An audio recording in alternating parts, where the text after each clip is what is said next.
Assalamualaikum warahmatullahi wabarakatuh. Salam dan bahagia Bapak Ibu hebat. Perkenalkan, nama saya Laura Stefani, calon guru penggerak angkatan 11 Kota Pariaman, Sumatera Barat. Pada kesempatan kali ini, saya akan menampilkan aksi nyata menyebarkan pemahaman dan penerapan budaya positif di lingkungan sekolah SMA Negeri 4 Pariaman. Mari bersama-sama kita tergerak, bergerak, dan menggerakkan. Selamat menyaksikan.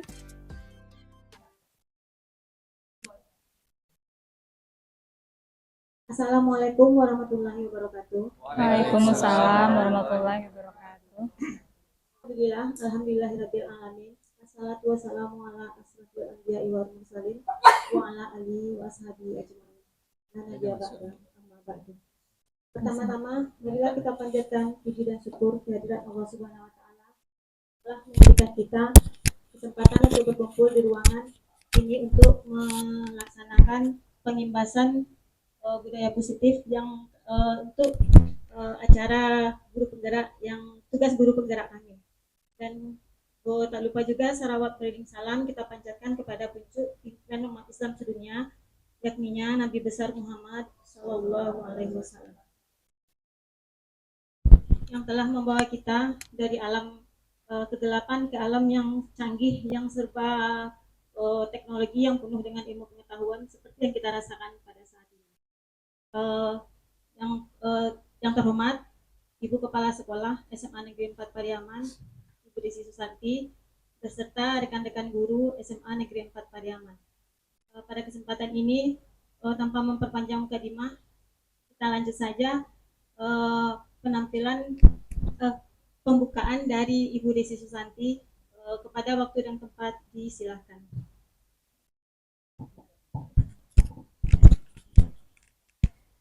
Bismillahirrahmanirrahim. Assalamualaikum warahmatullahi wabarakatuh. Alhamdulillah, pagi ini kita saksikan bersama-sama kegiatan pengimbasan bagian dari program guru penggerak. Saya yakin tugas dan kerjanya guru penggerak ini sangat luar biasa. Butuh waktu, butuh keseriusan. Alhamdulillah teman-teman kita bisa melaksanakannya dengan baik. Mari Bapak Ibu kita dukung bersama-sama.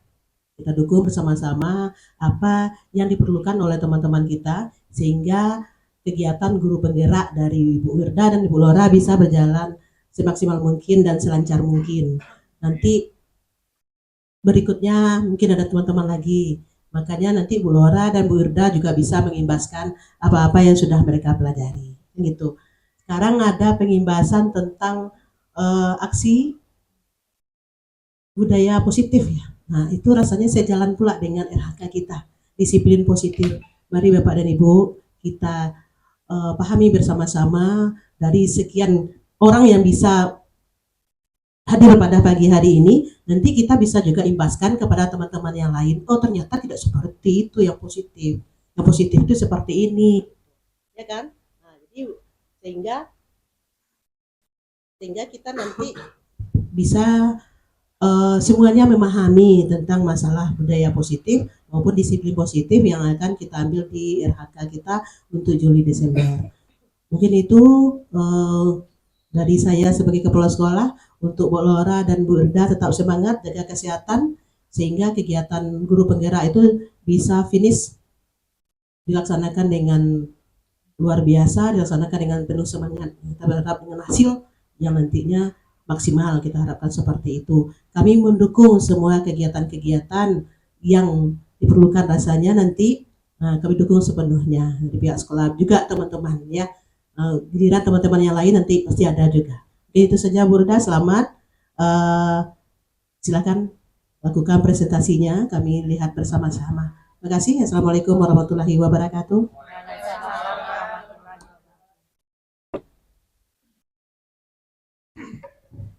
Terima kasih kepada Ibu Desi telah memberikan sambutan kepada kami semua. Dan selanjutnya penampilan dari Ibu Laura Stefani yang akan mempresentasikan tentang aksi nyata menyebarkan pemahaman dan penerapan budaya positif di sekolah. Kepada Bu Laura, waktunya dan tempat disilakan.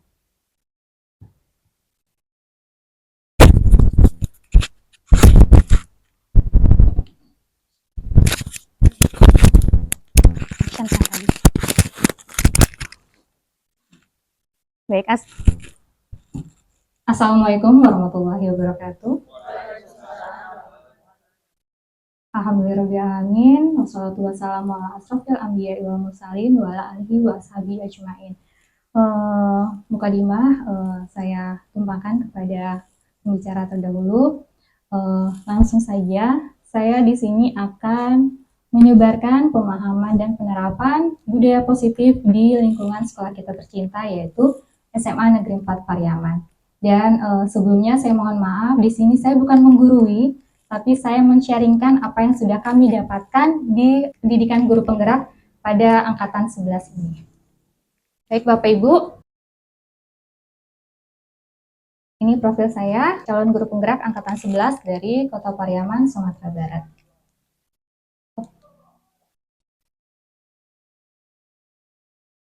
Nah, sebelum kita mulai, kita ice breaking dulu biar nggak tegang. Boleh senyum dan tepuk tangan dulu semuanya. Baik, ini nama ice breakingnya konsentrasi. Konsentrasi. Konsentrasi. Siapa yang tidak konsen, bau terasi.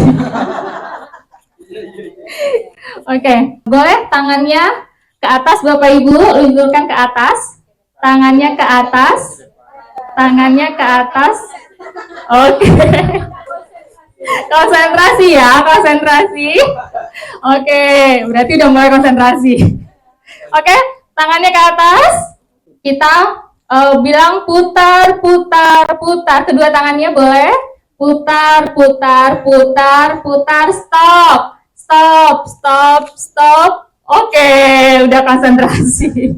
Baik. Nah, sekarang masih tetap di atas. Putar, putar, putar. Ayo ikuti suara saya. Putar, putar, putar. Putar, putar, putar. Pegang. Pegang. Pegang hidung. Pegang hidung. Ayo, ayo. Oke, tangannya ke atas lagi.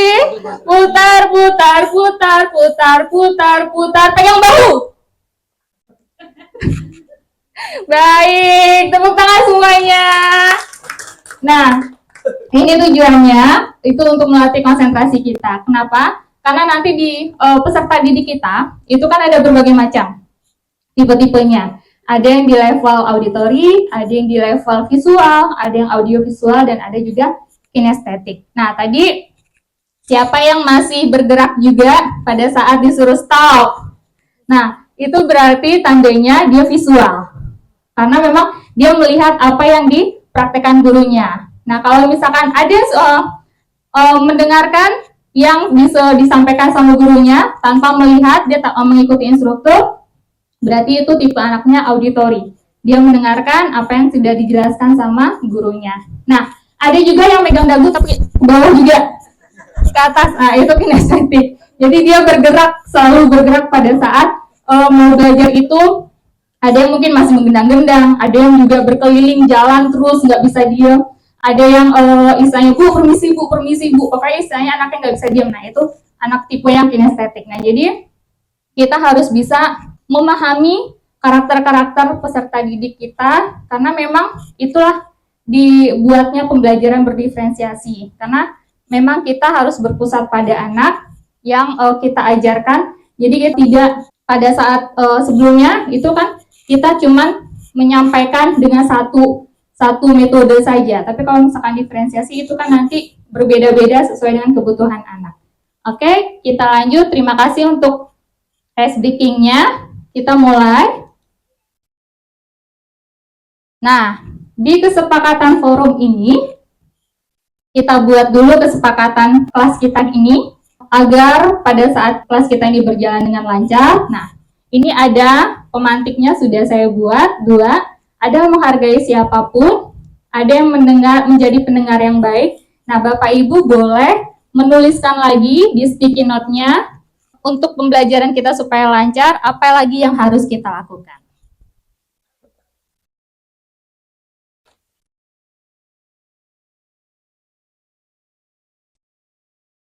Lebih baik saja.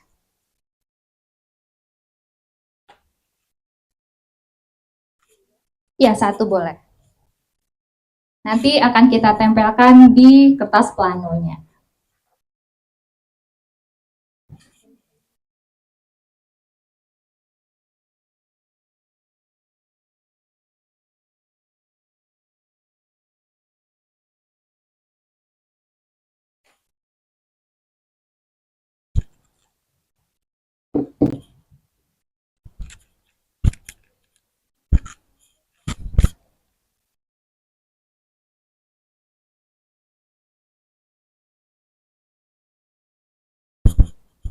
Ada yang sudah lagi?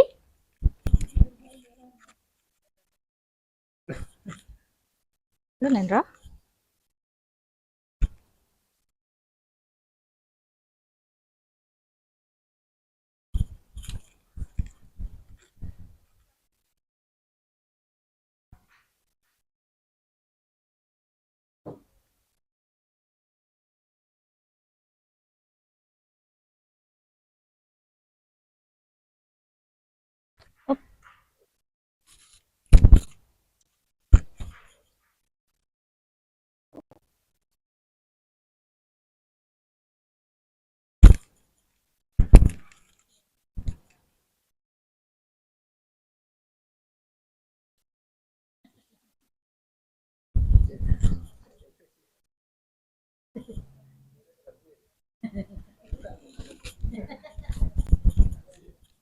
Masuk. Lanjut.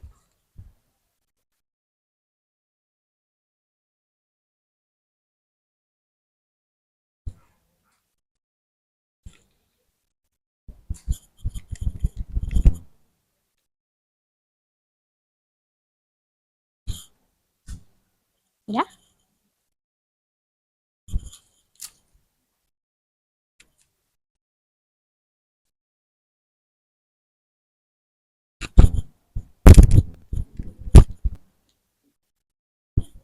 Baik, ini sudah dapat dari Bapak Ibu semuanya. Yang pertama, kita harus fokus. Jadi bagaimana kita bisa mendapatkan materi, yaitu dengan kita harus fokus. Kemudian tidak berbicara kecuali diminta. Kemudian mengikuti dengan tertib instruksi guru. Menjaga ketertiban, tepat waktu masuk dan keluar kelas. Bertanya apabila belum mengerti, kemudian duduk dengan sopan, aktif dalam diskusi, disiplin mendengarkan penjelasan guru, tertib dan tidak berbicara, fokus, konsentrasi mendengarkan dan tidak bicara saat pembicara berbicara, dilarang menggunakan handphone dalam kelas. Nah, jadi itu kesepakatan yang sudah kita buat sama-sama. Setuju Bapak Ibu? Sepakat ya? Oke, berarti kita harus fokus mendengarkan dan nantinya kalau misalkan ada yang berbicara, kita mendengarkan. Baik. Nah, lingkungan yang aman dan nyaman berbasis disiplin positif di sekolah akan berdampak secara maksimal pada perkembangan dan pembentukan karakter peserta didik. Nah, berarti memang di lingkungan yang aman dan nyaman itu pasti nantinya akan lebih maksimal perkembangan dan pembentukan karakter dari peserta didik kita. Jadi bagaimanapun disiplin positif ini adalah hal penting yang harus kita terapkan di dalam lingkungan sekolah kita. Nah, kemudian di lingkungan sekolah, guru merupakan role model bagi siswanya. Maka dari itu, guru yang baik adalah guru yang mampu mewujudkan budaya positif di sekolah dengan menerapkan konsep-konsep seperti ada 6. Yang pertama, ada disiplin positif. Yang kedua, motivasi perilaku manusia. Yang ketiga, keyakinan sekolah atau kelas. Yang keempat, posisi kontrol restitusi, kebutuhan dasar manusia, dan yang terakhir ada segitiga restitusi. Jadi apa yang kita tampilkan di depan itu pasti nantinya akan ditiru sama siswa-siswa kita. Itu makanya ada istilah guru, apa Bapak Ibu? Guru? Nah, Nah, guru itu untuk ditiru. Jadi kalau misalnya yang ada bahasa sebelumnya itu tidak usah kita sebutkan. Nah, jadi yang pertama itu adalah penerapan disiplin positif. Nah, dari disiplin positif ini apa yang tergambar atau apa yang terbayang oleh Bapak Ibu dari dua kata ini, disiplin dan positif? Apa yang tergambar dengan kata-kata disiplin positif? Disiplin, anak-anak disiplin, Hah? pembelajaran kita disiplin, tetapi dilaksanakan dengan senang hati, enggak? Nah, itu kira-kira anak-anak tidak merasa terpaksa, ya kan? Dengan kesepakatan kalian yang sudah kita lakukan selama ini, kira-kira. Baik, Ibu. Sangat-sangat setuju sekali dengan yang disampaikan oleh Bu Desi. Kita melakukan disiplin, tapi tanpa adanya kekerasan atau paksaan. Nah, sebelum kita masuk ke bagian-bagian disiplin positif yang lebih intinya, ini ada teori kontrol atau choice theory dari William Glasser. Ini nantinya yang akan kita pelajari, yang akan kita bahas sampai nanti 1 jam ke depan. Nah, ada makna disiplin, ada teori motivasi. Teori motivasinya juga ada 3. Terus ada nilai-nilai kebajikan, keyakinan kelas, 5 posisi kontrol sebagai apa saja di sini. Ada 5 kebutuhan dasar dan juga ada segitiga restitusi. Nah, ini yang akan kita pelajari nantinya. Baik. Nah, teori kontrol dari Stephen R. Covey itu prinsipal di Center Leadership dalam bukunya tahun 1991 mengatakan bahwa bila kita ingin membuat kemajuan perlahan, sedikit-sedikit ubahlah sikap atau perilaku kita. Namun, bila kita ingin memperbaiki cara-cara utama kita, maka kita perlu mengubah kerangka acuan kita. Ubahlah bagaimana Anda melihat dunia, bagaimana Anda berpikir tentang manusia, ubahlah paradigma Anda, skema pemahaman dan penjelasan aspek-aspek tertentu tentang realitas. Nah, karena kita tidak bisa merubah orang lain, kita tidak bisa mengontrol orang lain. Yang bisa mengontrol diri kita adalah diri kita sendiri. Jadi apapun kekuasaannya, itu yang bisa mengontrol atau yang bisa merubah cara pandang kita adalah kita. Kita tidak bisa untuk walaupun kita punya kendali, tetap yang bisa mengontrol diri kita adalah kita.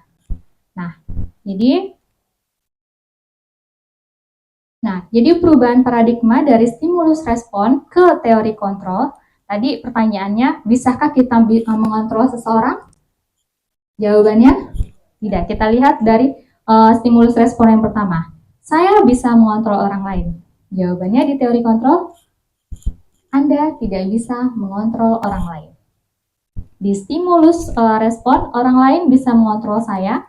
Jawabannya di teori kontrol, hanya kita yang bisa mengontrol diri kita sendiri. Di stimulus respon, semua orang melihat hal yang sama. Di teori kontrolnya, ternyata setiap orang memiliki gambaran yang berbeda-beda, cara pandangnya berbeda. Kita mencoba mengubah orang agar berpandangan sama dengan kita. Di teori kontrol, nyatanya kita berusaha memahami pandangan orang lain tentang dunia. Yang terakhir, perilaku buruk dilihat sebagai suatu kesalahan. Di teori kontrolnya, itu adalah semua perilaku memiliki tujuan. Jadi, apapun yang kita lakukan, entah itu salah, pasti ada tujuannya. Jadi, inilah yang sebenarnya terjadi, yang sebenarnya ada di dalam diri kita, namun terkadang kita tidak sadar. Nah, jadi sebenarnya ini yang memang gambaran dari diri kita. Baik. Nah, kita masuk ke makna disiplin dulu. Berasal dari bahasa Latin, yaitu disciplina, yang artinya belajar. Disiplin diri membuat orang menggali potensinya menuju sebuah tujuan, apa yang dia hargai. Namun, dalam budaya kita, makna kata disiplin telah berubah menjadi sesuatu yang dilakukan seseorang pada orang lain untuk mendapatkan kepatuhan. Kecenderungan umum adalah menghubungkan kata disiplin dengan ketidaknyamanan, bukan dengan apa yang kita hargai atau pencapaian suatu tujuan mulia. Nah, jadi yang kita dengar, yang istilah kata disiplin sekarang itu kan konotasinya ada sedikit berbeda dengan artian yang sebenarnya. Nah, padahal sebenarnya bukan disiplin itu bukan tentang untuk mendapatkan kepatuhan, bukan untuk ketidaknyamanan. Tapi harusnya disiplin itu membuat kita menjadi memang untuk diri kita, dari faktor internal kita, bukan untuk orang lain. Baik, kita coba lanjutkan. Nah, ini ada gambar-gambar yang biasanya dulu ya, kalau sekarang mungkin itu sudah berkurang. Ini ada gambar apa Bapak Ibu? Anak yang dimarahi, entah itu dimarahi orang tua ataupun dimarahi oleh gurunya. Ini tuh dimarahi. Kalau yang ini, anak terlambat sekolah. Oke. Yang ini, cabut. Lompat pagar ya. Ya, ini cabut. Ini dibully. Apa lagi? Ada bertengkar. Nah, ininya istilahnya bertengkar sesama temannya. Nah, dari kesalahan-kesalahan yang dibuat oleh siswa kita ini biasanya bagian bawah ini adalah hukumannya yang biasa kita berikan. Yang pertama yaitu yang bagian ini, apa Bapak Ibu? Membersihkan ruangan atau membersihkan kelas atau membersihkan WC. Oke. Membersihkan kelas di sini. Yang ini otomatis ini bapak-bapak olahraga push up. Yang ini gambarnya memukul. Masih ada nggak ya kita yang memukul di sini? Rasanya tidak ya. Kalau yang ini mencubit. Nah, jadi ini adalah hukuman-hukuman yang dulunya, mungkin dulu ya, sekarang itu rasanya tidak ada lagi yang seperti ini. Kalau misalkan membersihkan kelas ya palingan tujuannya untuk kebersihan yang di dalam kelasnya. Nah, jadi ini disebut dengan dampak dari hukuman. Jadi dampak dari hukuman yang kita buat itu, ini ada dua, menyebabkan rasa sakit secara fisik, emosional, atau bahkan keduanya. Nah, menyebabkan rasa sakit secara fisik, kalau misalkan kita pukul, atau kita suruh lari keliling lapangan, atau kita cubit, atau kita tampar, itu pastinya dia akan membekas dalam dirinya dan otomatis akan menimbulkan rasa sakit di dalam tubuhnya. Nah, kalau misalkan kita marahi, kita remehkan, kita tegur dengan kata-kata tidak enak, itu pasti akan ada rasa emosional dalam dirinya. Walaupun dia diam, tapi dalam dirinya dia pasti mendongkol. Atau bisa jadi juga dengan keduanya. Dia sakit fisik dan juga dengan sakit hatinya setelah kita melakukan itu. Nah, jadi inilah yang harus kita rubah sebagai pendidik sekarang, karena memang saya melihat ada riset di daerah Papua, itu pada dulunya sebelum adanya penerapan disiplin positif di sekolah ini, anak-anak Papua itu sangat-sangat takut dengan gurunya. Karena apa? Mereka memang main pukul, main bentak, main hardik saja anak-anak SD itu. Makanya banyak anak Papua itu yang tidak bisa membaca, itu salah satu faktornya.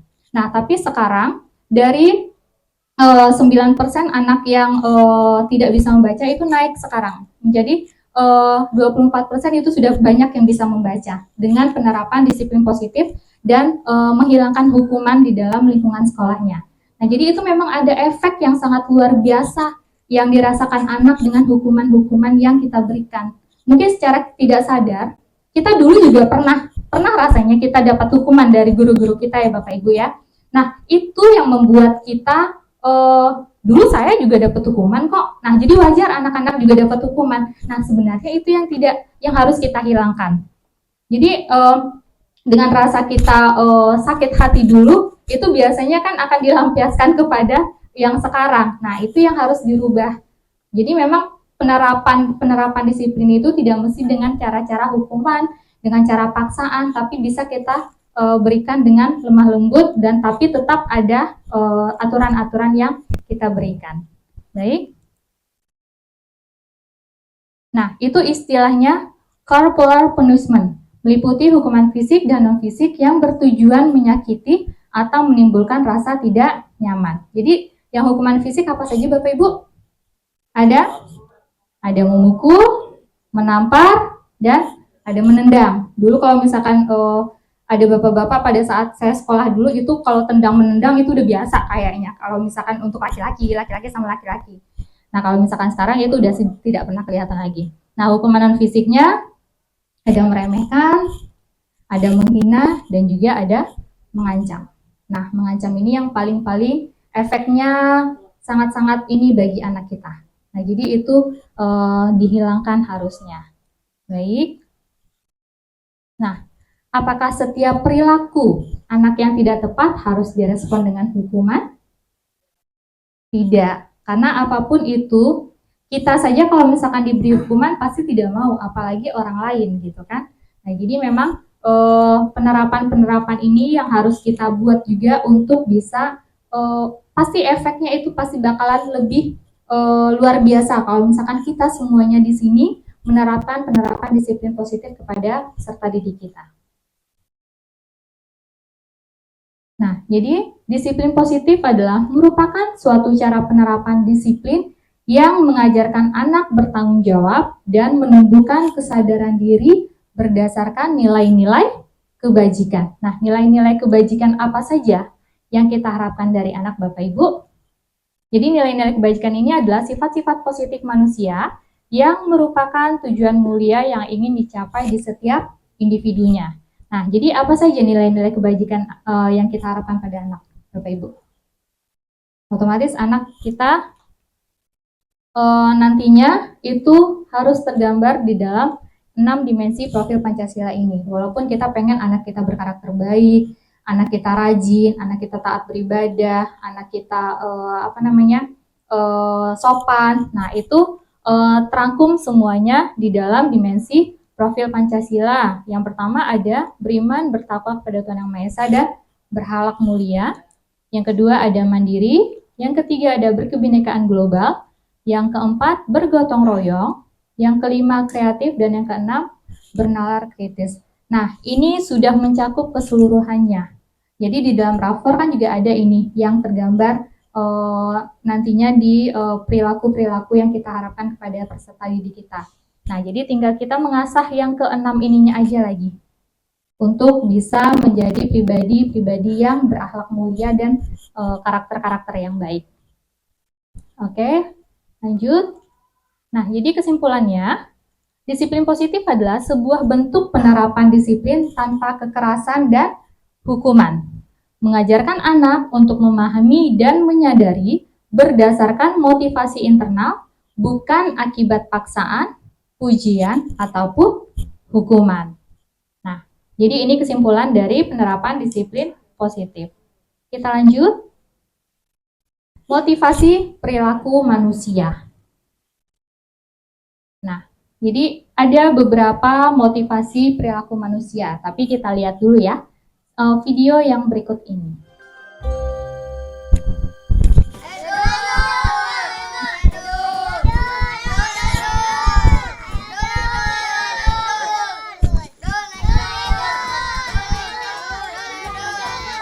Memanjat adalah hobiku. Meski kadang-kadang aku lebih sering kena marah ibu. Lantaran ibu takut aku jatuh dari pohon. Tapi aku suka memanjat pohon. Bisa memetik buah sirsak di pohon yang ditanam di halaman kecil depan rumahku. Dan dari ketinggian aku bisa melihat betapa luasnya dunia. Duniaku, dunia anak-anak sepertiku. Dan satu lagi, aku bisa melihat teman-temanku tanpa perlu mengangkat kepalaku ke atas.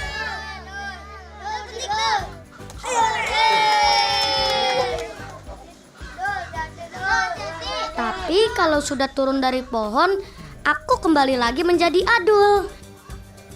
Adul yang terlihat tidak sempurna dengan kaki-kaki mungil yang berjalan merangkak, dibantu kedua tanganku agar aku bisa lincah bergerak.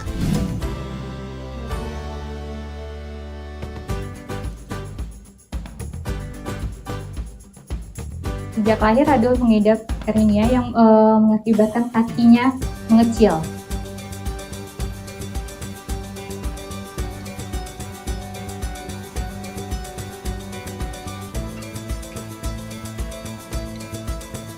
Tapi dia tetap ceria dan tetap semangat untuk pergi ke sekolah.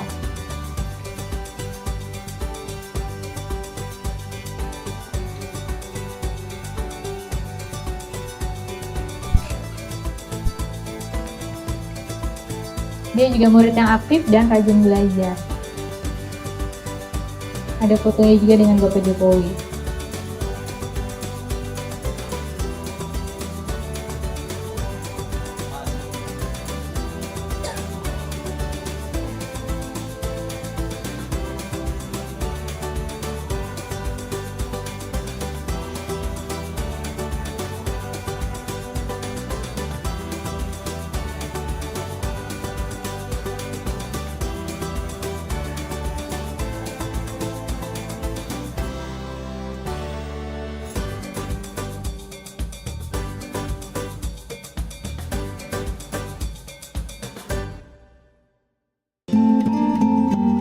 Oke, bagaimana tadi kisahnya Bapak Ibu? Mengharukan ya. Saya pertama kali melihat itu langsung berkaca-kaca melihatnya. Karena memang perjuangan anak ini selama sepanjang 3 kilometer dia jalan dengan merangkak. Jadi perjuangan ini anak-anak kita di sini itu belum seberapa dengan perjuangan Adul.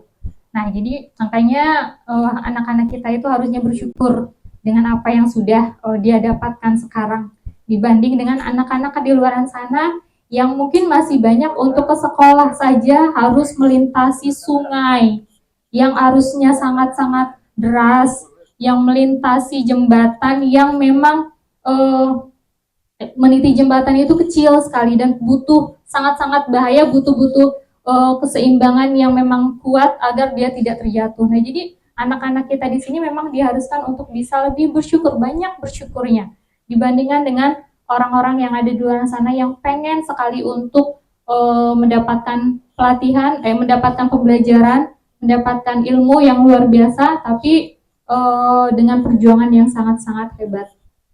Nah, jadi ini sedikit video yang bisa memberikan, yang bisa juga menjadikan ini motivasi untuk kita sebagai pendidik memberikan arahan-arahan yang lebih lagi kepada peserta didik kita. Nah, jadi kita masuk ke materi lagi. Sudah hilang kan berkaca-kacanya? Nah, jadi 3 motivasi perilaku manusia. Yang pertama ini adalah untuk menghindari ketidaknyamanan atau hukuman. Yang kedua, untuk mendapatkan imbalan atau penghargaan dari orang lain. Dan yang ketiga, untuk menjadi orang yang mereka inginkan dan menghargai diri sendiri dengan nilai-nilai yang mereka percaya. Nah, Adul tadi yang mana kira-kira Bapak Ibu? Motivasi yang mana yang di Adul tadi?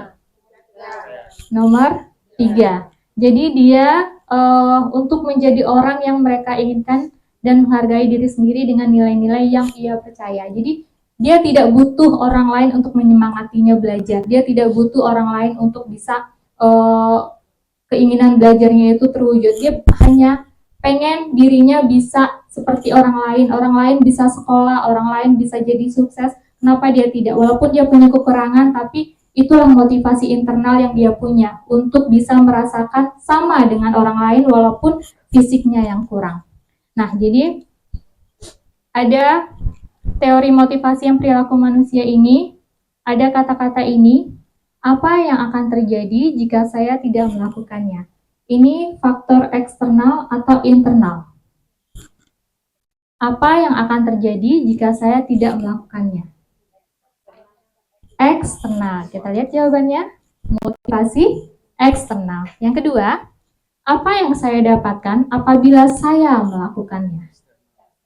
Eksternal, motivasi eksternal. Dan yang ketiga, saya akan menjadi orang yang seperti apa bila saya melakukannya?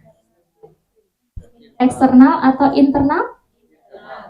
Internal. Jawabannya adalah internal. Jadi ini adalah tujuan penerapan disiplin positif. Jadi memang kita harus tumbuhkan dulu semangat dan memang tujuan dari dia itu ke sekolah itu apa? Yang peserta didik kita ini. Bukan karena takut dimarahi orang tuanya karena nggak sekolah, bukan karena datang ke sekolah terlambat dimarahi sama gurunya, tapi memang harus dia yang punya faktor-faktor internal yang memang harus dicapainya dulu. Dia mau jadi apa nantinya? Kalau misalkan hanya dukungan-dukungan dari luar saja, itu hanya jangka pendek yang akan dia rasakan. Tapi kalau misalkan memang sudah dari dalam dirinya, dia mau, saya sekolah ini gunanya buat apa? Saya datang ke sekolah ini, mengerjakan tugas ini, fungsinya buat apa? Nah, kalau misalkan sudah ada jawaban dalam dirinya, itu nantinya dia akan bisa jadi orang yang berhasil.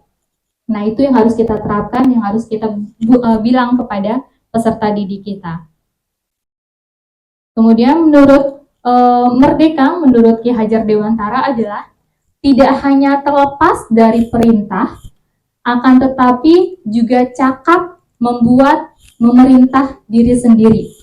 Nah, jadi untuk menciptakan murid yang merdeka, syarat utamanya adalah harus ada disiplin yang kuat.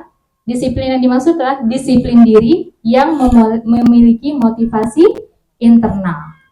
Nah, seperti yang di video tadi. Oke, kita sekarang masuk ke keyakinan sekolah atau keyakinan kelas. Bapak Ibu pastinya sudah membuat ini di kelas kan ya? Karena memang di RHK kita kan memang ada disiplin positif ini, dan ini salah satu poinnya, membuat keyakinan kelas atau keyakinan sekolah. Nah, kenapa tidak peraturan saja? Kenapa harus keyakinan? Nah, jadi di sini ada kata-kata, kenapa nggak peraturan saja? Mengapa harus keyakinan kelas? Nah, di sini kita jawab dulu. Mengapa kita memiliki peraturan harus menggunakan helm bila mengendarai kendaraan roda 2? Kenapa Bapak Ibu? Supaya demi keselamatan kita, kalau misalkan kita nanti ada apa-apa, kepala kita akan terlindungi jadinya. Oke, yang kedua, mengapa kita memiliki peraturan membuang sampah pada tempatnya? Menjaga kebersihan lingkungan. Kalau misalkan kita buang sampah sembarangan aja, otomatis gimana keadaan lingkungan kita nantinya kan? Nah, yang ketiga, mengapa kita memiliki peraturan harus datang tepat waktu pada saat mengikuti pelatihan? Supaya disiplin dan tidak ketinggalan materi yang akan diberikan oleh si pelatihnya. Nah, jadi kenapa kata-katanya ini harus keyakinan, bukan peraturan? Ini jawabannya Bapak Ibu. Karena untuk mendukung motivasi intrinsik, kembalikan dulu ke nilai-nilai atau ke keyakinan-keyakinan. Karena akan lebih menggerakkan seseorang dibandingkan mengikuti serangkaian peraturan-peraturan. Jadi kita harus yakin dulu nih, ini peraturannya ini yakinnya buat kita ini apa? Kalau misalkan pakai helm otomatis buat keselamatan. Kalau kita pakai masker otomatis buat kesehatan. Kalau misalkan kita datang tepat waktu, otomatis kita berkomitmen dengan diri kita sendiri untuk disiplin.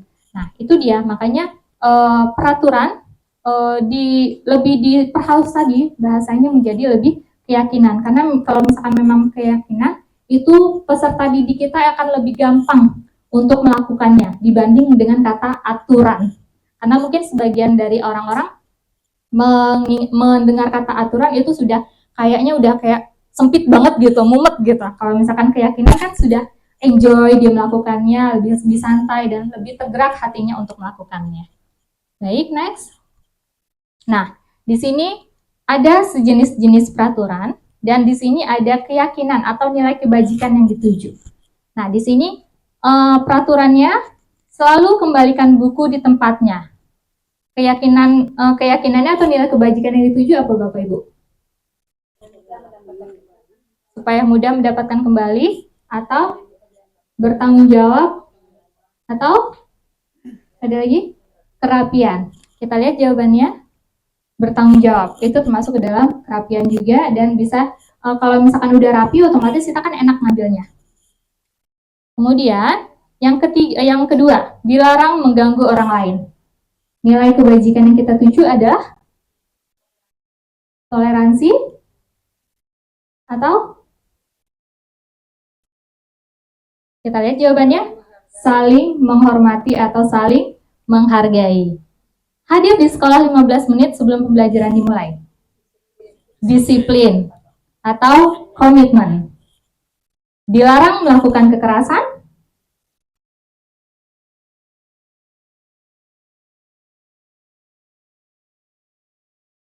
Kita lihat jawabannya, keamanan dan saling menghormati. Dilarang menggunakan narkoba. Kesehatan. Bergantian atau menunggu giliran?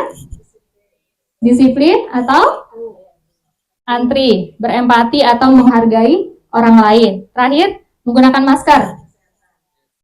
Kita lihat jawabannya, kesehatan. Nah, ini adalah nilai-nilai kebajikan yang akan kita tuju untuk bisa kita membuat kesepakatan atau keyakinan kelas di dalam kelas kita nantinya. Jadi kalau misalkan ini kan ada kata-kata dilarang, ada kata yang kata-kata negatif itu sebaiknya tidak kita gunakan di dalam keyakinan kelas.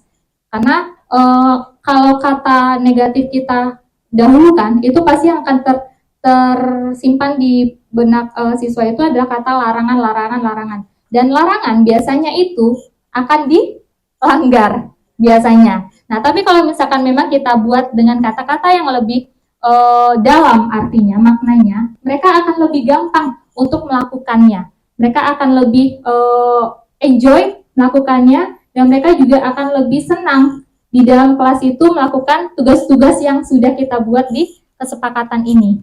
Nah, jadi kita rubahlah kata-kata yang mungkin yang biasanya kita buat untuk anak-anak didik kita, nah jadikan dengan keyakinan kelas. Nah, ini keyakinan sekolah atau kelas yang berperan adalah guru berperan dalam mewujudkan terbentuknya keyakinan sekolah atau kelas dengan adanya kesepakatan antara guru dan murid. Nah, tadi seperti yang pertama kali kita buat, ini kan tadi saya meminta Bapak Ibu untuk menulis kesepakatan forum kita. Nah, itu makanya kita ajak untuk peserta didik kita membuat juga. Jadi bukan cuma keinginan kita sebagai guru, tapi juga keinginan para siswanya. Kemudian, keyakinan sekolah atau kelas berupa pernyataan-pernyataan universal yang mudah diingat dan dipahami dan terus harus diterapkan di lingkungan sekolah. Kemudian, memahami dan menjelaskan proses pembentukan dari peraturan-peraturan beralih ke keyakinan kelas. Nah, ini yang kita terapkan, yang kita buat di dalam kelas nantinya. Nah, ini ada contoh dari keyakinan kelas yang bisa kita buat. Ini setiap anggota kelas perlu merasa aman, saling menghormati, menjaga kebersihan kelas, berpakaian rapi, perlu bahagia dan melaksanakan piket. Selalu bersikap positif, senantiasa menjadi pribadi yang baik, peka dan empati di dalam kelas, saling membantu, bertanggung jawab, saling menjaga satu sama lain, dan bersikap dewasa. Nah, ini keyakinan kelas yang sudah saya buat bersama anak-anak di dalam kelas. Ini sampelnya, yaitu yang pertama adalah menjaga kebersihan kelas, datang tepat waktu saat memulai pembelajaran, kemudian tidak ada yang keluar kelas kecuali keperluan mendesak, paling lama 5 menit secara bergantian. Karena kalau misalkan kita sudah panjangkan waktunya, itu nantinya bakalan kebablasan mereka pastinya. Kemudian, menjaga ucapan dan sikap selama di dalam kelas. Menghargai dan menghormati guru dan sesama temannya. Kemudian, tidak boleh meletakkan kepala di atas meja. Nah, ini saya yang menentukan, karena kalau misalkan sudah anak meletakkan di atas meja, itu pasti bakalan tidur. Tidak lama habis itu dia langsung tidur. Ini yang saya buat, kalau misalkan yang lainnya secara bersama-sama dengan anak-anak. Kemudian saat ada yang berbicara, yang lainnya mendengarkan. Dan ini setiap pembelajaran dimulai, yang piket mengambil dan mengembalikan infokus ke meja guru. Nah, jadi ini keyakinan kelas yang sudah saya buat dan disepakati bersama oleh siswa-siswa kita. Jadi dia enjoy melakukannya, kita pun enjoy. Jadi kalau misalkan memang ada yang melanggar, kita kembalikan. Tadi kesepakatannya yang sudah dibuat apa nak? Nah pasti dia akan balik lagi ke sini. Oh iya ya Bu. Nah pasti seperti itu. Oke, kita lanjut. Nah, kita ice breaking Tina dan Tini. Boleh Bapak Ibu berdiri? Cari pasangannya. Berdua-berdua ya. Berdua-berdua. Berdua-berdua. Jadi dari mulai Pak Fadil, Tina, Tini, Bu Fitriani sama Ica, Tina, Tini, Via dengan Bu Rini, Tina, Tini, Kanini, Tina, Tini, Dian, Tina, Tini, Kak Devi, Tina, Ibu, Tini. Tono, Toni. Oke, Bu Wirda dengan Ipit, boleh? Kak Mimi? Nggak ada pasangan ya? Oke. Di depan semuanya.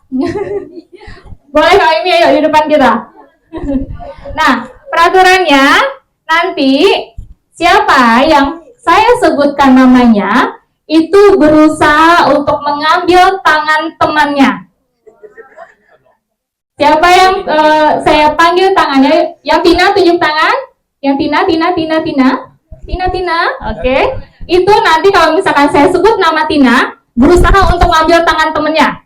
Dia tangannya ini ya, berada di depan. Standby kan di depan. Oke. Jadi nanti siapa yang tangannya yang namanya disebut, ambil tangan temannya, dan nama yang tidak disebut langsung menghindar tangannya.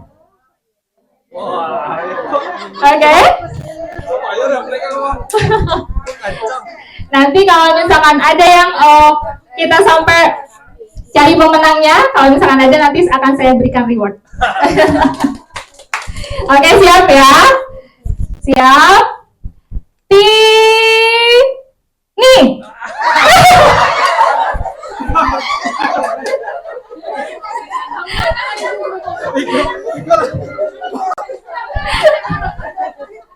Oke, ayo kita ulang lagi, tadi belum konsentrasi ya, yang si Tina dengan yang si Tini ya. Ayo diingat-ingat namanya, Tina Tini. Oke, ayo kita ulang lagi, mulai konsentrasi ya. Itu sempit, nanti tangannya nggak kebentur sama meja ibu-ibu. Hah? Pokoknya jangan kalau misalkan yang tidak disebut namanya berusaha langsung menghindar. Jangan mau diambil tangannya.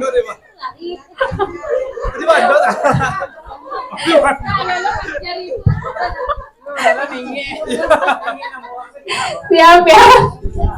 Abang Tina. Endo Tini. Oke. Siap. 1, 2, Tina.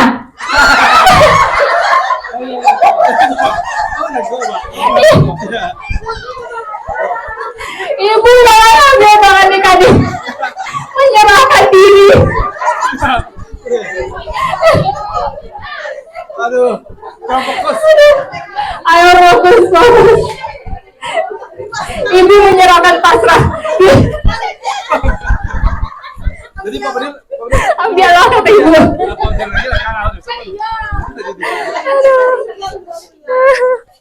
Oke, masih latihan ya. Sekarang beneran ya. Siapa yang kalah itu berarti tidak main lagi. Pasangan yang masih menang itu yang akan main. Oke? Siap ya.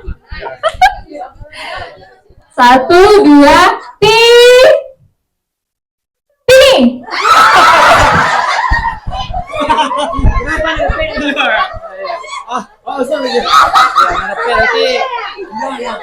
Kalau nggak dapat berarti masih menang ya Bu.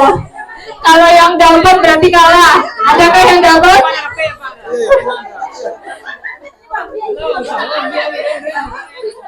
Berarti masih? Oh, enggak, masih tetap pasangannya. Nanti pasangan yang kalah baru mundur nanti, baru gak ikut main lagi. Oke? Nyerah aja. Oke, siap ya? 1, 2, 3, Tina! Iya, iya, betul, betul. Boleh bagus, boleh bagus. Kakak apa Tina? Ibu mau nyebutin tangan. Harusnya ibu ya. Sama lihat. Tentu sama. Iya ibu nyerah tangan. Lah paham, lah paham. Udah paham, udah fokus, udah panas. Oke, lanjut ya. Siap. Ini belum ada yang kalah ini sepertinya. Siap. Ingat namanya ya, Tina Tini. Siap. Standby tangannya di depan. Standby. 1, 2, Tina.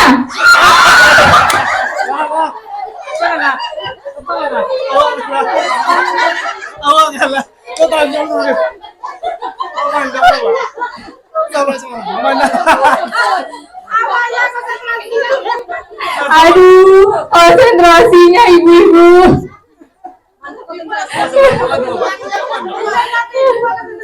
Ayo, ulang selesai aja.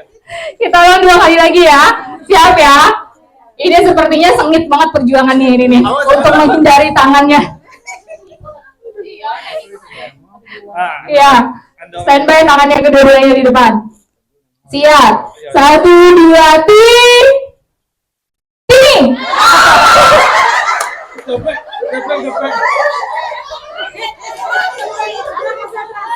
Lah. Semua capek kan? Ini belum ada yang kalah ini. Hebat ibunya. 1 kesempatan lagi ya. Oke. Siap. 1. Dia hafal ayo, masih belum juga hafal namanya.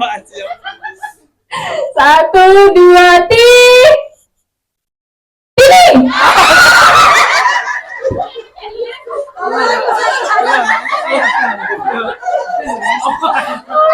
Iya, apa banyak. Aduh. Oke, tepuk tangan semuanya. Sama sekarang. Aduh, berarti nggak ada yang kalah ini. Aduh, banyak dong saya ngasih rewardnya ini.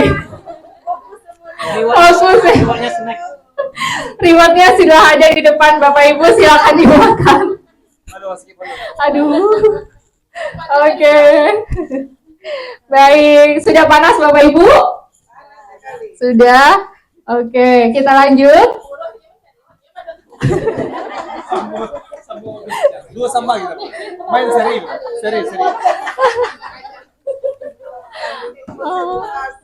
Oke. Kita mulai lagi. Oke, kita lanjut ya.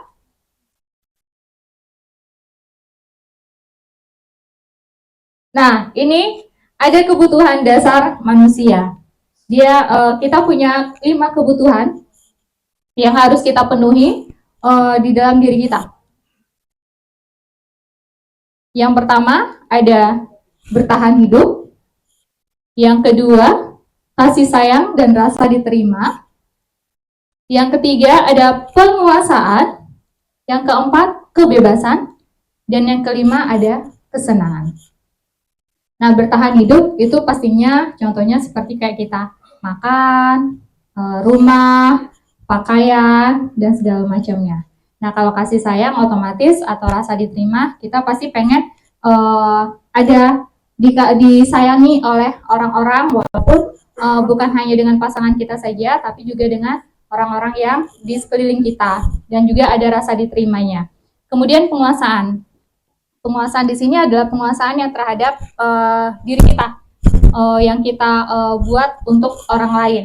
Misalkan bukan istilahnya kayak bukan dalam arti kata otoriter ya, tapi ada penguasaan yang memang harus kita penuhi untuk bisa mempertahankan diri kita.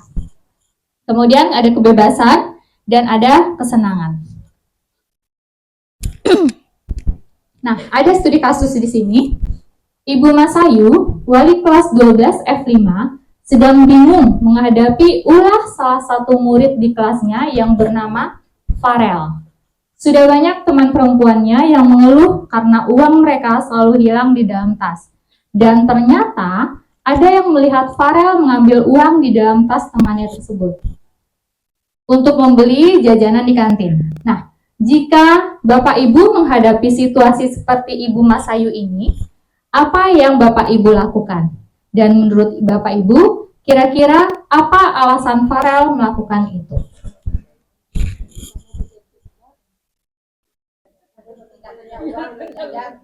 Tidak punya uang buat jajan. Nah, kalau misalkan Bapak Ibu di situasi seperti itu,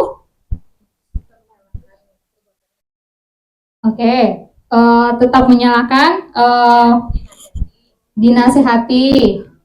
Lalu suatu penyakit, ada yang klepto ya istilahnya ya, walaupun kadang dia tidak tidak punya keinginan itu sebenarnya, tapi memang ada penyakit-penyakit tertentu yang seperti itu, kesenangan. Oke, itu berarti termasuk ada kebutuhan-kebutuhan dasarnya yang memang dipenuhi seperti itu. Nah, jadi kalau misalkan dia untuk bertahan hidup, dari kasus si Farel ini, apa Bapak Ibu? Untuk jajan dia di kantin, bertahan hidup. Kemudian kalau kasih sayang dan rasa diterimanya, di sisi mananya? Dipanggil sama guru karena memang dia merasa diperhatikan jadinya, walaupun nantinya dia akan dinasehati, tapi dia merasa diperhatikan. Mungkin di rumahnya dia dikurang perhatikan oleh orang tuanya. Nah, kalau penguasaan,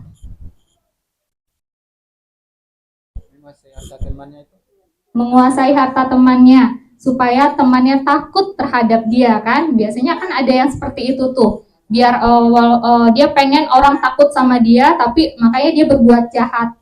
Nah, kalau kebebasan, dari sisi mananya kasus si Farel ini untuk kebebasannya?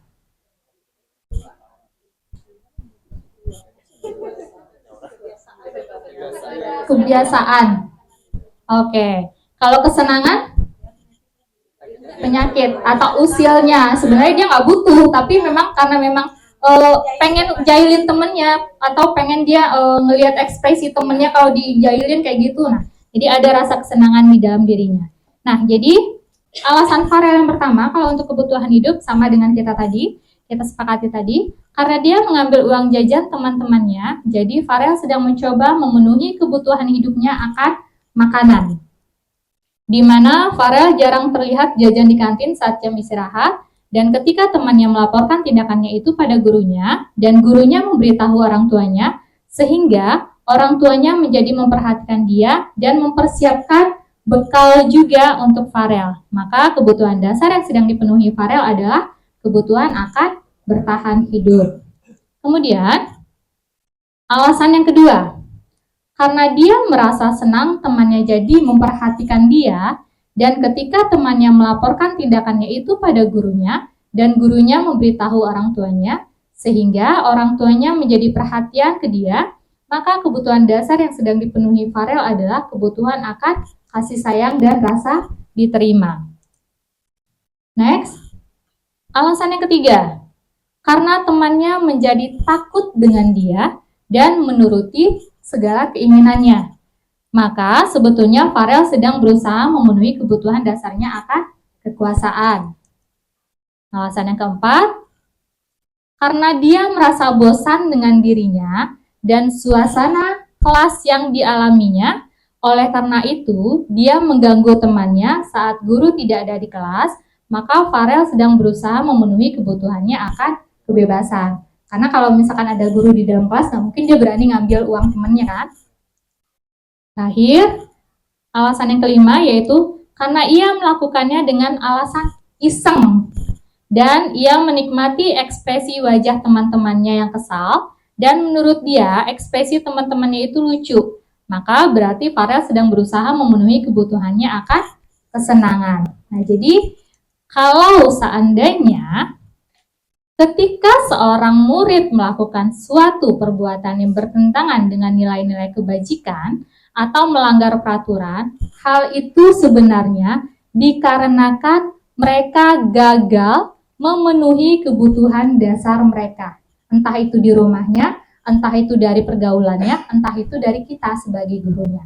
Nah, jadi sebenarnya apa yang dilakukan, kesalahan-kesalahan yang dilakukan anak-anak kita itu karena memang dia tidak terpenuhi. Mungkin kalau misalkan dia ngoceh terus dalam kelas, dia sebenarnya merasa pengen diperhatikan oleh kita. Mungkin di rumahnya dia sering dicuekin, atau karena orang tuanya kerja, atau karena memang orang tuanya nggak peduli sama dia, makanya dia tidak diperhatikan di rumah. Atau pada saat dia sering bolos sekolah, nah dia otomatis dia punya sesuatu yang mungkin tidak bisa didapatkan, entah itu uang jajannya tidak dapat, atau ada ongkosnya yang tidak diberikan orang tuanya, makanya dia tidak bisa hadir ke sekolah. Nah, maka dari situasi-situasi peserta didik kita yang seperti itu, kita harus bisa mendalami atau memahami dulu.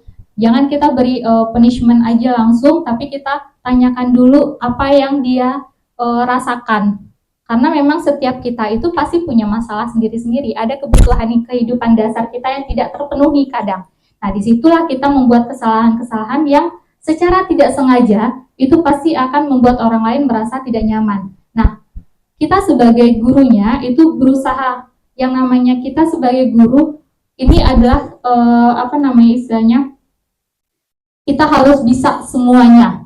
Kita sebagai orang tua di sekolah, kita sebagai temannya juga, kita sebagai sahabatnya juga, atau kita sebagai penasehatnya juga, atau sebagai apapun yang dia butuhkan. Nah, makanya guru ini pahlawan tanpa tanda jasa. Kita harus bisa menjadi seseorang yang diinginkan oleh murid kita, walaupun memang ada sesuatu kendala-kendala yang tidak mungkin sepenuhnya kita penuhi juga terhadap mereka, tapi paling tidak berikan waktu dan kesempatan mereka untuk bisa menjadi orang yang lebih baik. Jangan kalau pas dia salah langsung kita judge dia salah tanpa kita tanya dulu alasannya. Baik Bapak Ibu, sekali lagi maaf saya tidak menggurui tapi hanya men-sharingkan. Kemudian kita lanjut ke posisi kontrol. Nah, di posisi kontrol ini kita sebagai guru ada 5. Nah, posisi kontrol yang pertama yaitu guru sebagai penghukum. Yang kedua, guru sebagai pembuat rasa bersalah. Dan yang ketiga, guru sebagai teman. Dan keempat, guru sebagai pemantau. Dan yang terakhir, guru sebagai manajer. Nah, sekarang kita lihat dulu ada tabel-tabel ini. Jadi di bagian motivasi ini adalah guru berbuat, ada guru berkata, kemudian hasil yang kita lihat setelah dari yang di atas ini kita lakukan, kemudian kaitannya dengan dunia, kemudian murid berkata dan dampaknya pada murid. Yang pertama, pada saat guru berbuat, yang letak guru sebagai penghukum, itu biasanya guru menghardik, menunjuk-nunjuk, menyakiti, menyindir, dan yang lainnya. Nah, kalau yang si guru pembuat rasa bersalah, itu biasanya dia berceramah dan mengatakan, seharusnya kamu tidak bla bla bla bla bla. Terus atau Bapak kecewa sekali dengan kamu. Istilahnya dia membuat orang lain tuh merasa bersalah setelah apa yang dilakukannya gitu. Kemudian kalau sebagai teman, itu dia membuat alasan-alasan untuk muridnya. Udah deh, nggak apa-apa deh, nanti Bapak bantuin. Nah, itu tuh sebagai teman. Terus kalau misalkan pemantau, menghitung dan mengukur. Misalkan, kamu tadi habis mengerjain itu, nanti Bapak kasih reward deh, atau Bapak kasih bintang deh. Nah, kayak gitu. Kemudian, nah, di bagian manajer, itu kita mengajukan pertanyaan-pertanyaan. Seperti contoh, kalau misalkan kamu melakukan ini, efeknya buat kamu apa? Nah, jadi, dari kelima posisi kontrol yang kita kadang-kadang tidak kita sadari kita berada di mana, ini adalah posisi yang paling baik kita sebagai manajer. Nah, misalkan di sini ada guru berkata, kalau kamu tidak melakukannya, awas ya, rasakan nanti. Nah, itu yang sebagai penghukum. Kalau yang pembuat rasa bersalah, kamu seharusnya sudah tahu. Ibu lelah sekali mengatakannya, ibu stres. Nah, jadi dia membuat anak itu merasa bersalah karena telah apa yang dilakukan. Kemudian, ayolah, lakukan demi ibu. Masa kamu tidak mau ingat? Masa kamu tidak mau? Ingat tidak, Bapak pernah bantu kamu, bla bla bla bla bla. Nah, itu yang sebagai teman. Yang pemantau, apa peraturannya? Ada ukuran, ada ada hitungan yang ditanyakannya. kalau misalkan sebagai manajer, apa yang kita yakini? Apa yang bisa kamu kerjakan untuk memperbaiki masalah ini? Kalau misalkan memang dia bermasalah. Nah, jadi sebagai kita ini hasilnya nantinya itu kalau misalkan kita sebagai penghukum itu nantinya peserta didik kita menjadi pemberontak dan menyalahkan orang lain, dan kalau misalkan dia takut dihukum jadinya dia sebagai pembohong karena dia nggak mau dihukum.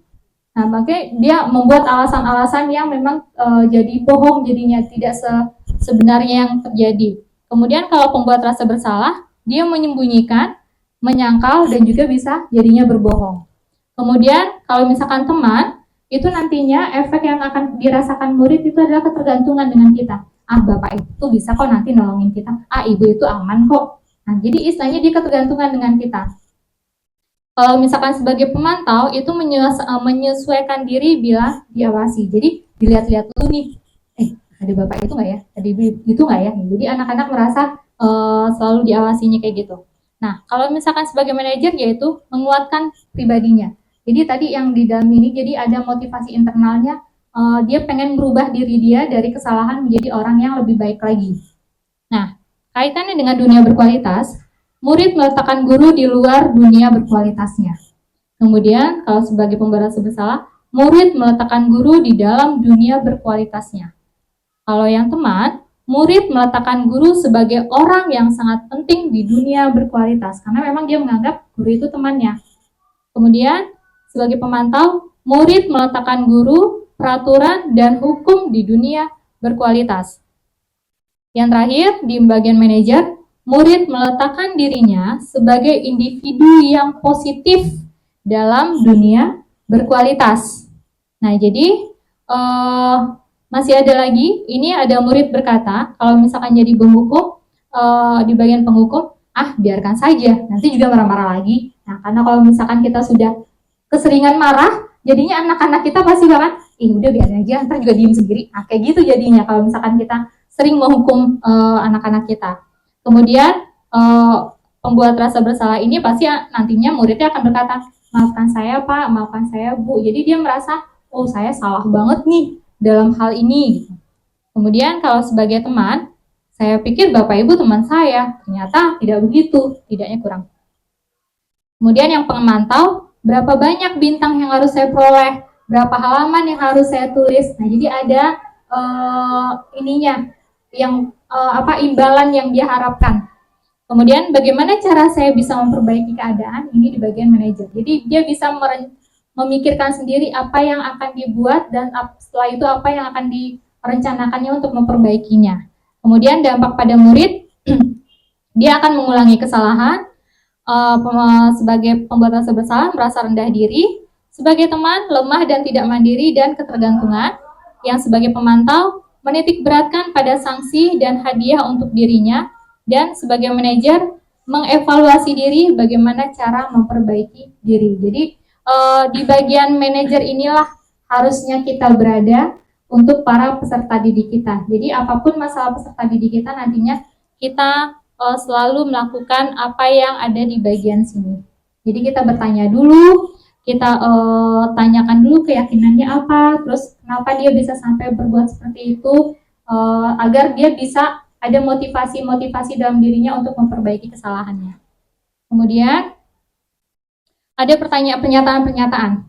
Yang pertama, saya kecewa sekali dengan kamu. Siapakah yang mengatakan? Maksudnya di level mana? Penghukum, pembuat rasa bersalah, manajer atau teman? Saya kecewa sekali dengan kamu. Kita lihat jawabannya. Pembuat rasa bersalah. Yang nomor 2, kamu tidak pernah benar melakukannya. Yang mengatakan? Yang mengatakan? Pemantau kah? Kita lihat jawabannya. Penghukum. Ayolah, lakukan demi Bapak atau Ibu. Nah, ini adalah sebagai teman. Kemudian, apakah kamu tidak mau mendapatkan stiker bintang hari ini? Pemantau. Nah, yang terakhir, bagaimana kamu bisa menyelesaikan masalah ini? Sebagai manajer. Nah, jadi ada kata-kata yang bisa kita terapkan nantinya untuk bisa kita lakukan sebagai manajer. Nah, Jadi di posisi kontrol restitusi ini, di antara kelima posisi kontrol tersebut, sebaiknya seorang guru menggunakan posisi kontrol sebagai manajer. Posisi manajer, guru memberikan kesempatan kepada siswa untuk bertanggung jawab atas tindakannya dan mendukung siswa agar bisa menemukan solusi sendiri atas permasalahan yang dihadapinya. Dan penerapan posisi manajer, penekanannya bukan pada aspek konsekuensi saja, tapi melainkan bisa berkolaborasi dengan siswa dalam memperbaiki kesalahan yang ada. Jadi kita berkoordinasi dengan mereka untuk bisa membuat kesalahan yang tadinya dia buat itu menjadi sebuah tindakan-tindakan yang nantinya akan dia rubah. Kemudian yang terakhir yaitu ada segitiga restitusi. Nah, jadi di dalam tahapan kita menyelesaikan permasalahan-permasalahan kita kepada siswa kita, nah itu ada tahapannya. Yang pertama, menstabilkan dulu identitas mereka. Kemudian, memvalidasi tindakan yang salah. Dan yang terakhir, baru menanyakan keyakinan. Apa saja itu? Nah, ini Bapak Ibu bisa lihat dulu.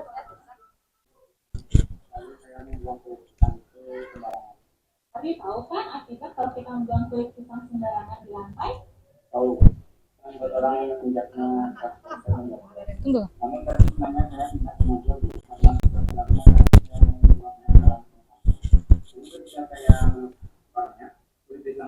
Ya, Ardi.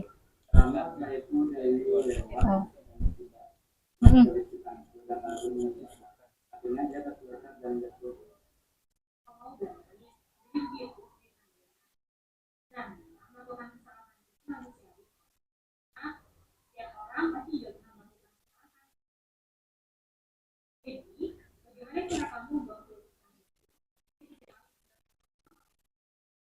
Jangan buang dengan kurang mempertanyakan dari mereka. Apa kamu sudah menjalin dua untuk membuangnya? Ya mau belajar. Jadi sekarang coba kamu pikir, apakah membuang sampah sembarangan itu perbuatan yang sesuai? Tidak.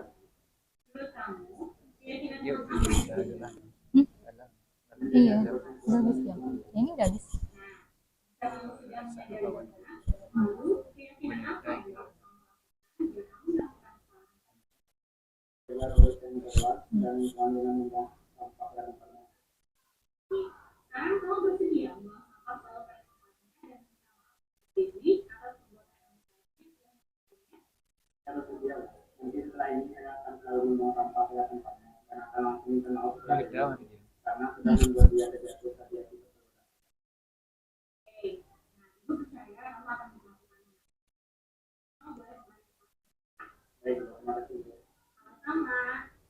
Nah, jadi dengan kita menstabilkan identitas kita, jadi saat anak berbuat salah, artinya ada kebutuhan dasar yang tidak terpenuhi bagi mereka. Langkah ini bertujuan untuk mengubah identitas anak dari orang yang gagal karena melakukan kesalahan menjadi orang yang positif terhadap dirinya. Kemudian ini menstabilkan identitas. Nah, ini bisa kita lihat ada kata-katanya. Yang pertama, berbuat salah itu hal yang manusiawi. Tidak ada manusia yang sempurna. Bapak Ibu juga pernah berbuat kesalahan. Kita pasti bisa menyelesaikan masalah ini.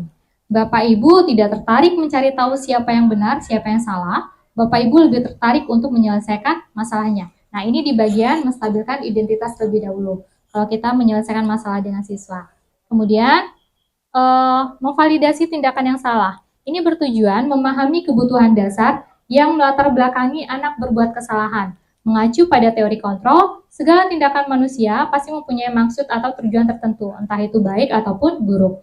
Saat tidak mengakui anak berbuat salah, maka dia akan tetap di dalam masalah. Hal yang diperlukan adalah memahami alasannya melakukan kesalahan agar anak merasa dipahami. Nah, kata-katanya ini yang pertama, kamu pasti punya alasan mengapa melakukannya. Kemudian, apa yang penting bagi kamu? Lalu, maukah kamu belajar cara lain untuk mendapatkan yang kamu butuhkan tanpa harus memukul? Yang terakhir, apakah kamu bisa melakukan dengan lebih baik lagi besok? Nah, ini memvalidasi tindakan yang salah. Jadi kita benarkan dulu, kita akui dulu kalau anak itu salah. Nah, baru nantinya setelah itu kita bagikan kita tanyakan keyakinannya. Saat langkah 1 dan langkah 2 sukses dilakukan, anak akan siap dihubungkan dengan nilai-nilai yang ia percaya. Kemudian ia berpindah menjadi orang yang dia inginkan. Nah, kalau misalkan kita sudah menerima dia salah dan dia sudah mengakui, otomatis itu pasti akan ngalir aja tuh dia ngomongnya. Nah, baru kita masukin lah penerapan-penerapan disiplin positif yang sudah kita bicarakan tadi agar dia, oh iya ya ternyata saya ini harusnya seperti ini ya Bu. Oh ya besok akan saya rubah dan akan saya perbaiki lagi. Nah, nantinya anak akan berpikiran seperti itu nantinya. Oke. Nah, ini pernyataan-pernyataannya. Apa nilai yang kita percaya di kelas atau di sekolah kita? Kita kembalikan lagi dengan keyakinan kelas. Nilai-nilai universal apa yang telah kita sepakati? Nilai kelas yang ideal itu seperti apa? Kamu ingin menjadi anak yang seperti apa? Apa yang kamu rasakan? Ketika kamu melakukan itu, kamu menjadi orang yang seperti apa? Nah, kita kembalikan lagi kepada mereka. Jadi, setelah kita tahu segala ceritanya, kita tanyakan ini. Nah, nanti dia akan berpikir sendiri itu, oh iya ya, nantinya saya harusnya seperti ini. Dan dia nantinya akan bisa melakukan kesalahan tindakan-tindakan yang salah itu tidak akan dilakukan lagi sampai nanti efek jangkanya jangka panjang, bukan jangka pendek. Kalau misalkan kita melakukan segitiga restitusi ini dengan permasalahan anak, kalau misalkan langsung kita hukum, langsung ini, itu pasti efeknya jangka pendek aja. Pasti dia besoknya akan ngulangin lagi. Tapi kalau misalkan kita lakukan dengan segitiga restitusi ini akan membuat dia sadar, membekas di diri dia. Oh iya ya, ternyata waktu itu ibu ini berbuat seperti ini dan tidak menyalahkan saya. Jadi saya yang berpikir sendiri harus apa yang saya perbuat agar lebih baik. Nah, itu yang akan dirasakan oleh anak kita. Baik, terima kasih Bapak Ibu atas atensinya pada hari ini, sudah hadir di kelas yang memang membuat penerapan disiplin ini bisa berjalan lancar di sekolah kita. Dan ini ada salam dari guru penggerak, tergerak, bergerak, dan menggerakkan. Nah, bagaimana kita tergerak itu dengan istilahnya kita berbuat-buat dulu, kita bergerak, kita melakukan, dan menggerakkan, kita mengimbaskannya kepada orang lain. Baik, terima kasih Bapak Ibu. Kalau ada salah dan janggal kata-kata yang saya ucapkan pada hari ini, terima kasih banyak. Dan terima kasih juga atas waktunya, maaf sudah mengganggu waktunya, dan semoga apa yang saya sampaikan ini bisa bermanfaat untuk kita semuanya, dan bisa kita terapkan di lingkungan sekolah kita yang tercinta ini. Akhir kata, saya ucapkan, wabillahi taufiq wal hidayah, wassalamualaikum warahmatullahi wabarakatuh.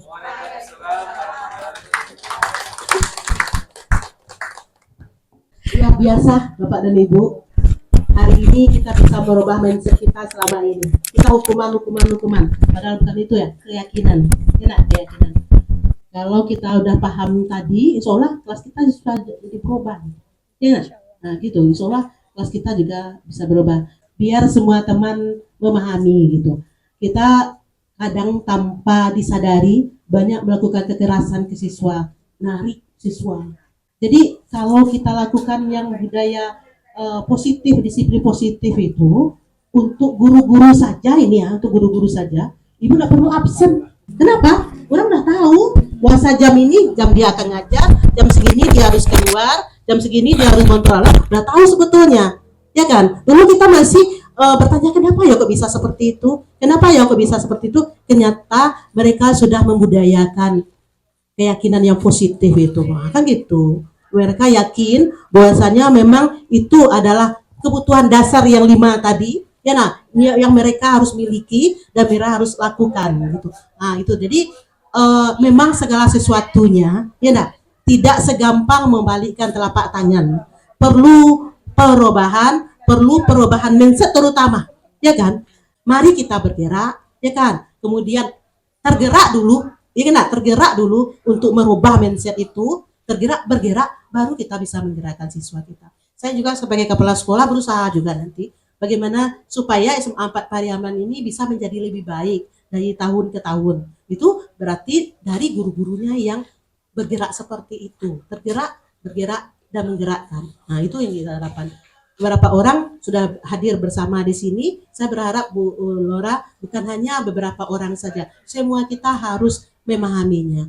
Terima kasih Bu Lora. Saya berharap di Kombel nanti hari Jumat ya kita action lagi ya, biar teman-teman mendengarkan semuanya, sama-sama kita merubah segala sesuatunya. Mudah-mudahan kita semua diberi oleh Allah kekuatan, diberi oleh Allah kesabaran, sehingga kita bisa lakukan semua tugas-tugas yang dibebankan ke kita. Mungkin itu yang bisa Ibu sampaikan. Mohon maaf kalau ada salah kata. Saya sudahi dengan wabillahi taufiq wal hidayah. Assalamualaikum warahmatullahi wabarakatuh.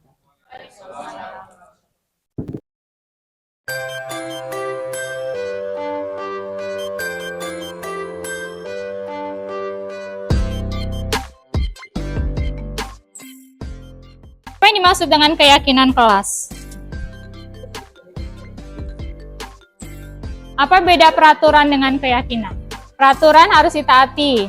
Kalau keyakinan?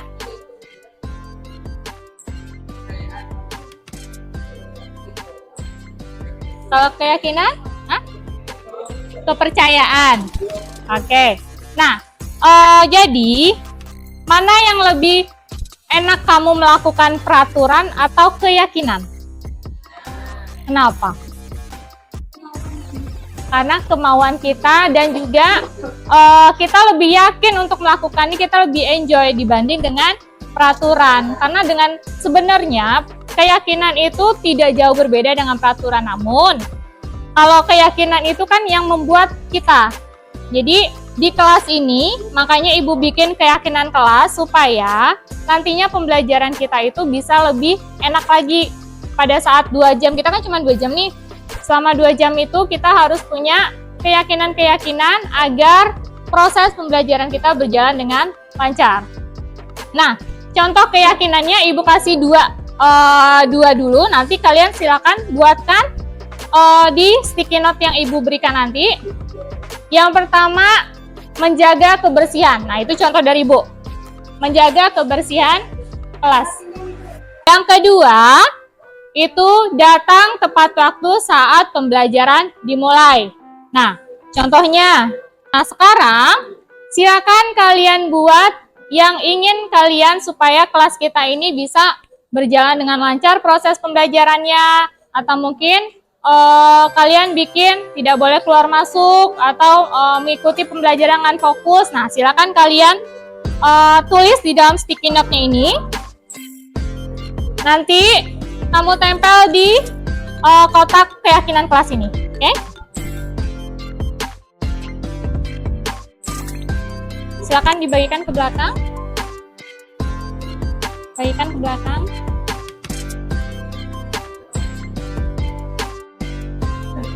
Membagikan belakang. Tulisnya yang kalau di sticky note itu tulisnya yang ada lemnya itu di belakang ya, biar bisa kita tempel. Yang ada lemnya, yang lengket itu di belakang. Nah, silakan kamu buat apa yang kamu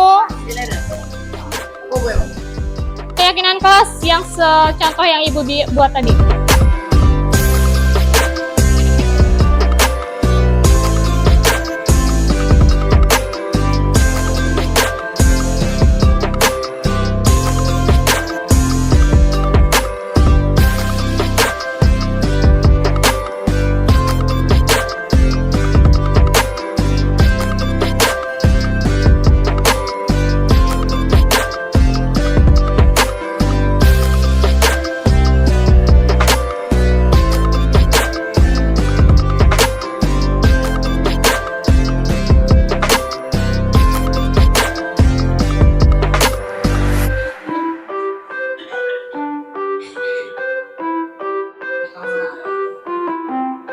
Ya, silakan yang sudah tempelkan di boxnya.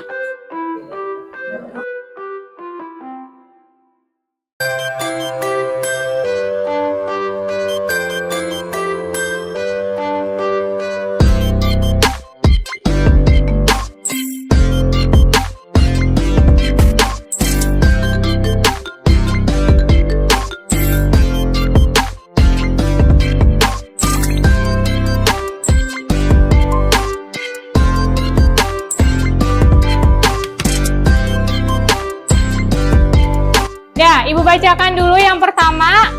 Ada menjaga kebersihan kelas, datang tepat waktu, tidak makan saat jam pembelajaran. Yang kedua, kelas tetap tenang dan tidak berisik, tidak mengganggu teman saat belajar, mengadakan game atau permainan sebelum belajar.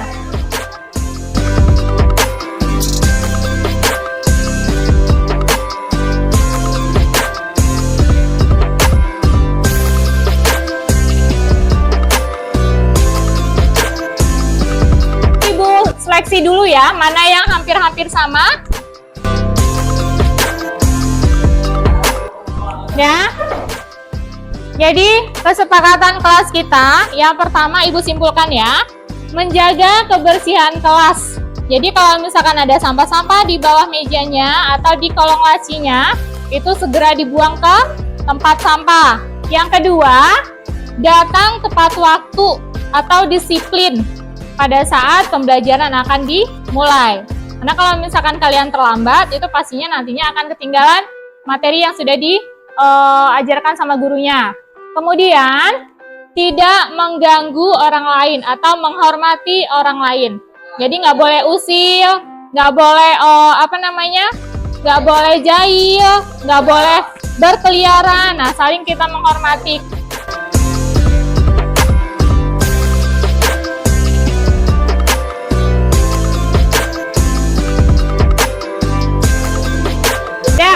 Jadi, Ibu kalau misalkan memang kamu melanggar, Ibu tidak akan memberikan sanksi, tapi berarti kamu tidak menghargai diri kamu sendiri. Kan yang buat ini kan kamu. Berarti kamu tidak komitmen dengan keyakinan-keyakinan yang sudah kita buat bersama. Oke, sepakat? Oke. Setelah membuat keyakinan kelas, saya merasa kelas menjadi lebih nyaman dari sebelumnya. Dengan keyakinan kelas ini, kelas akan menjadi nyaman, tentram, dan damai ketika saat belajar. Setelah membuat keyakinan kelas tadi, saya merasa kelas menjadi lebih baik.